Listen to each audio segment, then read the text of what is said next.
Ladies and gentlemen, welcome back to Gaming with me, Tony Mo. It's Saturday, that means it's time for another vlog. I hope you guys had a great weekend, and I hope you have a great... I hope you had a great week, and I hope you have a great weekend. Yes, I'm not coming to you from the future. It is Saturday.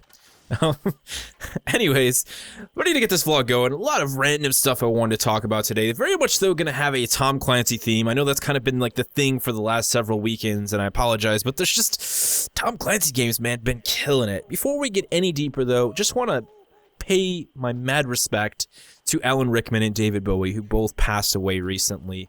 Obviously Alan Rickman, a master of theater and film, Hans frickin' Gruber and Severus Snape, and Bowie just doing everything awesome, music, and of course just being Bowie. Really sucks to see two awesome people like that leave this planet, but hopefully they are somewhere else in a different realm, maybe in the stars, as Bowie would have it, kicking ass just like they did here. So, if you're on the East Coast, guys, I hope you're also enjoying the snow. It seems we're finally getting it here. We actually got about a foot over the last few days, so there's actually snow outside, and that's awesome. My dogs are stoked about running outside in the snow and playing, and I was actually very happy to shovel. I know, there's something twisted about that, but let's be honest, I feel that shoveling is actually a bit easier than having to mow your lawn every day in the summer. Grass grows a lot quicker than snow falls. All right. So I actually want to talk about this week, right? Like, you guys probably saw on the channel, I put up a ton of content. And a lot of it was, like, out of the ordinary. Like, there was a lot of stuff that I normally do, and that filled in the normal day's work, but then there was a lot of additional videos that were shorter videos. They were some of the What We Knows. They were actually in, like, a small sort of journalism-style coverage piece on the leaked Division trailer. Expect to see more stuff like that. Expect to see the channel work a little bit like this. And I did want to talk about the structure of things and my thought process as of right now with you guys, share it with you guys, so you can kind of just get an idea of why I'm doing things and what I'm doing and what you can expect. I think this is the first time I've actually done something like this, and there's actually substantial changes. I think a lot of this had to do with being sick, right? Like, I had 4 days, I was forced to step back away from things, and sometimes you need that as a perspective. I don't think I needed a break from the channel. Like, I wasn't tired of doing it, definitely not at all, and I truly do appreciate the fact that people actually watch the stuff I make, and that the channel is growing, and that one day, I do believe I will be able to do this for a living. We are getting there, we're going there strong, and things are looking really bright in 2016. But it was nice to be forced away, to kind of just have that perspective change, to start to really think a little bit more about, like, okay, you really want to grow this channel, don't you? like say that to myself. Okay, how are you going to do that? You know what gets the channel exposure. Why are you not making videos like that? It's just stupid stubbornness, right? Like, this false sense of morality. Like, to not make, you know, videos that cover a trailer that was released. To not make a shorter video that talks about what we know about a game. You know, exposure pieces. There's nothing wrong with that. I'm not throwing away all of the stuff I love to do on the channel and just doing that. I'm still doing the stuff I love, but on top of that, I'm lacing in those. Now, for some people, videos like that may take, like, you know, multiple days or huge amounts of hours to craft and to create. That's not the case for me. I don't need to write a script. I can do things on the fly very easily. It's just a matter of doing the research for things like the What We Know. It's a matter of doing the research for, like, the trailer breakdowns. You actually have to watch the trailer multiple times, do a little bit of analysis. But the commentary itself, those are one and dones for me. It doesn't take a lot of time. Those are actually easy videos for me to make, which is why I'm going to throw more of those in, like just a handful of salt thrown in with my normal meal throughout the week for you guys. You're going to see that kind of stuff because that stuff drives people to the channel. It's just smart. Like, make content that, you know, gives people a reason to click and to come on over and see what's up, and then they can watch the rest of the stuff that I make. They can watch the Let's Plays, the discussion-based commentaries, the very esoteric discussion pieces like In This Moment value that I come up with. That's not something that someone's ever going to click on unless they already know what the channel is. But if I can get them here with those attention pieces, those exposure pieces, then they can see that awesome stuff. That's just how the channel's gonna have to grow. It makes perfect sense, so I'm gonna keep doing that. It doesn't mean I'm going to have less content with that stuff thrown in. It simply means there's going to be more content on the channel. The stuff that you've come to love and know if you're already been a subscriber or are just recently being a subscriber, have been a subscriber forever, but thrown in with a lot of that journalism style stuff. When I actually started this channel, a lot of the idea that I had was the idea of getting a job at IGN or Destructoid or actually doing journalism style stuff. But then I realized I don't want to work for the man. I don't want to work for a corporation that's going to tell me what to do, that's going to tell me what I can and can't cover. I want to work for myself. And I got away from that. And I completely lost track of the idea of doing journalism style pieces. So it makes perfect sense to just do that. I don't know why it was ever a problem.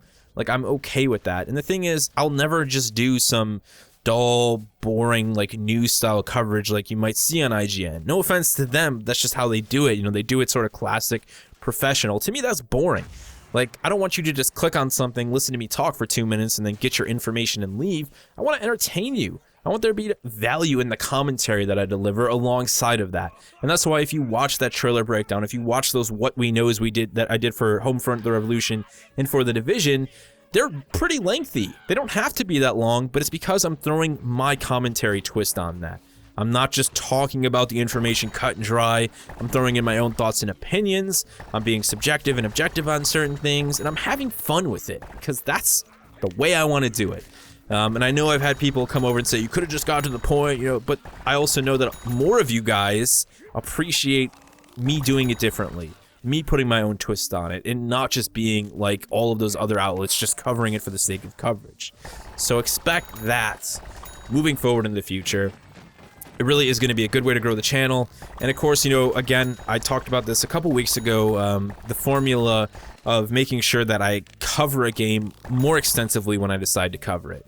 So if I'm going to play a game, I'm going to play it, I'm going to have some guides on it, I'm going to do multiple discussion pieces and make sure that there's a good chunk of videos for it, not just this one and done style thing. Give you a reason to stick around and see what else that game has to offer. Go a little bit deeper, go beyond the one video coverage of the game to try and cover multiple aspects and components of it so you feel like you got the most out of what you need to know regarding that game.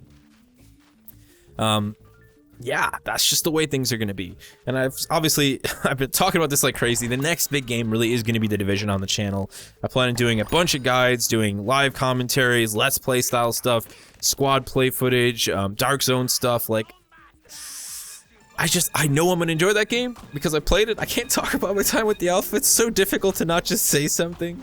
But I know I'm going to love it. I know I'm really going to enjoy it, and I'm looking forward to playing it quite a bit. And I have a feeling that a lot of people who are looking forward to the game are going to be very happy, and I have a feeling that a lot of people who are on the edge are going to end up grabbing the game and also being very happy. The awesome thing is, let's segue here into The Division, that we do have an official launch date for the beta.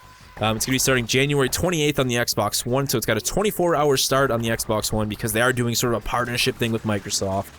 Think, you know, Bungie and Destiny with Sony. It's the same thing with The Division and Xbox with, and Microsoft with The Division. So we get to start on the 28th. It's going to run through the 31st, so very short. This is pretty much a weekend stress test. PC and PS4 will be jumping in on the 29th, so they will also have about 4 days. So we're looking at about 4 or 5 days of time to play the beta. Like I said, it's very much a small stress test. I don't think they're looking for people to give them like huge, you know, opinions and make huge changes to the game. They're really just looking to iron out server issues, bug issues, connection issues, a lot of the smaller, you know, problems that they could really ruin the launch of a game that is very much focused on co-op and also has a PvP element. I think the game's going to be all right server-wise. I'm really hoping it is. You have to remember that this is Ubisoft Massive. It's difficult to remember that Ubisoft has so many developers within their studio name. So this isn't the same team that worked on Ghost Recon. This isn't the same team that worked on Siege. This is a completely different team. And I feel like, you know, they're going to do all right. They're going to do all right. And I think the beta will be a good example of that. It'll really let us understand where they're at regarding connection issues. This is going to have a lot more people in it than the Xbox One closed alpha did. So this is definitely their opportunity to say, hey, here's our servers. We think we got them down. And they're going to find out. And if they're not, hopefully they can make the changes necessary in the 1 to 2 month time period that they have before the game goes live. Right now, it seems like you have to pre-order the game to get into the beta, but I have a good feeling that they will be giving away keys and codes left and right. I might even have some extras. Not sure yet. It's going to depend on how many I actually end up snagging. But if I do get some spares, I will definitely give them away here on the channel so you guys can have an opportunity to check out that beta without having to pre-order the full title, which of course I never recommend. If you're on the fence, good for you. Like, seriously, you're playing it smart. There's no reason not to see what the, you know, your favorite YouTuber, your favorite personality, your favorite coverage site is going to have to say about the game before you go out and drop that $65, that $80, depending on where you live. There's no reason to rush out and pick this game up day one. I don't advise it, and it's just smart. But fingers crossed, the Division, I think, is shaping up to be something truly awesome. I think it's going to be the return to form for Ubisoft, even though it's one studio inside of Ubisoft and not Ubisoft as a whole. But either way, I think this year and end of last year was really the start of Tom Clancy kicking butt. You know, we still have to see Ghost Recon Wildlands. I'm hoping that that's awesome. I hope the Division ends up pulling through. But Siege is already delivered. And I most definitely have Rainbow Six Siege syndrome. That's why you guys are seeing coverage for it on the channel well after launch. I'm just loving the game, man. And for me, I think the best way to describe why I enjoy it. You guys know I always like to get a little bit emotional when I talk about why I enjoy a game. Let's put it this way. I've always been looking for that game that can match that same sort of satisfaction and enjoyment that I got when it came to playing with friends back in the days of Halo 2 and the original Gears of War. Those are games that I spent a lot of time playing System Link, playing LAN. Obviously, a completely different experience from playing online. I would say Halo 3 kind of captured that on Xbox Live. Gears of War 3 definitely did as well. But after that, there just wasn't a lot of games that could make me feel like I did when I played those games with my friends. And I never expected to find that kind of experience inside of Siege. Not in a million years. Never. But once I actually started playing the game online with a group of friends, there's just 3 of us playing, sometimes 4. We don't even have a full group. We don't even have 5 people. But it's that experience, right? It's so fun.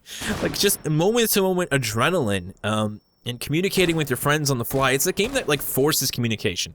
There are some games you can play with friends and you all end up, like, talking about different things or just, you know, shooting the crap, so to speak. You never really get down that hardcore communication. Battlefield feels like that a lot. You know, you try and communicate, but it doesn't really work out. Rainbow, like, forces that on you. Siege totally forces that on you. And you end up doing call-outs and shout-outs and making use of each other's gadgets. We had a really great moment the other day, actually, where I was about to push into a room with the final guy, and I was like, well, I'll use my frag grenades. I was playing a Sledge. I'm like, I'll just cook a frag grenade and dump it right on his face. If that's where he wants to camp, he thinks we're going to come in there and, you know, gladiator him and just let him kill us all. Hell no. But he was playing as Jaeger, so they actually had 2 anti-grenade detonation devices. Luckily, one of our friends was playing as Thatcher, so he threw an EMP and grenade in there, disabled them, frag grenade in, boom, Jaeger dead. We are victorious. We didn't have to feed him any more kills. Moments like that, whew, that's what gives me Siege syndrome. And I think a lot of people understand that. I think a lot of people are super stoked about Siege, and they're either playing it or they're on the outside. They don't understand what's so good about it. Honestly, if you like tactical games, if you liked Rainbow at any point in time, just do yourself a favor and pick it up. Grab some friends, get them to pick it up, and play it together. And I promise you, there will be fun. There will be much fun to be had. And the big thing about that game, right, too, is having the patience to learn the levels. And the game has become far more enjoyable for me the more I've understood the levels and the different entry points. It becomes a lot like chess at that point. You know, you start off playing the game, it feels like a shooter. It feels like a slightly tactical shooter. The more map knowledge you gain, the more on-the-fly, you know, decision-making you can do. And it's just, that's where the fun is at. Like, knowing, oh crap, he's in that room. Okay, dude, just pin him down. I'm gonna run upstairs. I'm gonna use Sledge. I'm gonna break through. They don't even have that barricaded. I'm gonna hit him from above. Like, it's so good, man. It's so good. I can't put words to it. It's just so much fun, man. I can see myself playing Siege for the rest of the year easily, or at least until the Division comes out, when I dedicate probably all of my time to that. So awesome. Let's get off the topic of games, though, and talk a little bit about real-world stuff, specifically chairs, specifically my brand new DXRacer King series. I've had it for about a month now. I got it for Christmas, so we're almost to a month, pretty much. It feels like it's been decades. Sitting in this chair is the best thing ever. It was a chair that I've been eyeing for a very long time. My parents were awesome enough to actually get it for me as a gift.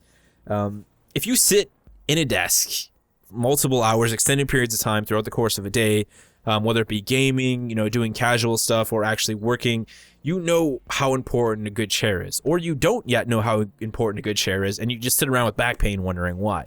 It's because your chair probably sucks. Now, a lot of people look at DXRacer chairs and they think to themselves, oh, why would a car seat ever be a good idea for a chair? Listen, it's not actually a car seat. They didn't pull like an old Recaro or a Sparco seat out of a drift car and then slap it on a set of wheels. It's just designed to look that way. It's just a visual aesthetic because they feel it looks cool and it matches the audience that is purchasing them. And it does. It's an awesome looking chair. And it's still understated. I don't think it looks too flashy and too gaudy. I really like what they've done with it. I've got a red and black one and it's absolutely wonderful. The chair itself is exceptionally comfortable. The padding is great. And the big thing about DXRacer chairs is that it is full body back support. Not just your lower back all the way up to your head. The chair is just immaculately made as well. The production quality is insane. Like, there's a reason you pay $500 for this chair. It's worth the price of admission, trust me. And I can see this chair lasting for a very long time. Considering I made a $70 chair last about 9 years, I think I can easily make this chair last 20 years. Not that I probably will, because I'll probably just want to purchase a new one at some point, because they're such good chairs, man. Like, my back hasn't hurt at all. And the thing is, you know, like, if you are somebody who's seriously dealt with serious back pain from poor seating posture, it affects everything you do. It's not just sitting that's painful. Sleeping is painful. Doing your normal day job stuff, walking around is painful. It ruins your back. It's not good. And we just kind of accept it. We sit in crappy chairs at our office, at our work, and whatever. Like, honestly, if I worked an office job, I would have another DXRacer for my chair there, and I would tell them to shove the piece of crap chair that they gave me right in the dumpster. So basically all I'm saying at the end of the day is DXRacer chairs, I strongly recommend them. It's made a huge difference in my seating posture. It makes it way more comfortable to play first-person shooters on the keyboard because my back is always supported.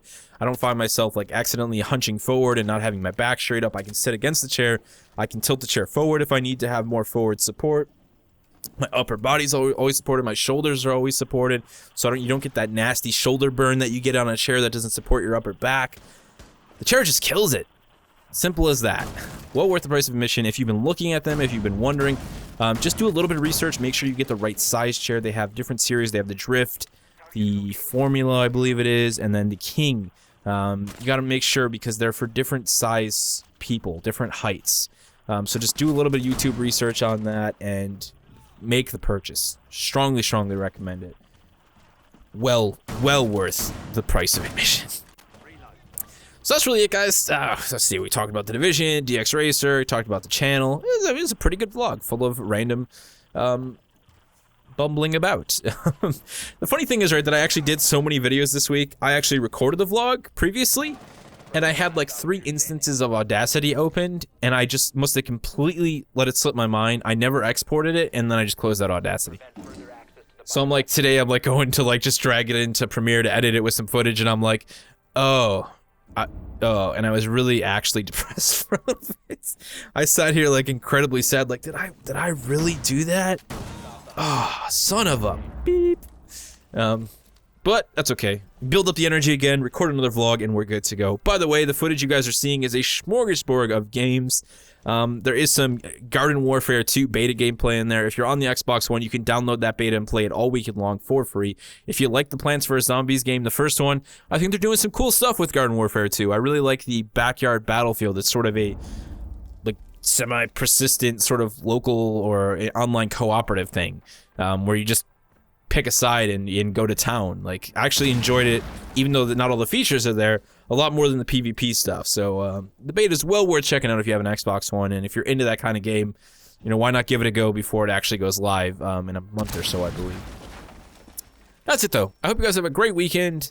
Really think about the chair that you're sitting in and find out whether or not a DXRacer or an equivalent type chair would be worth it.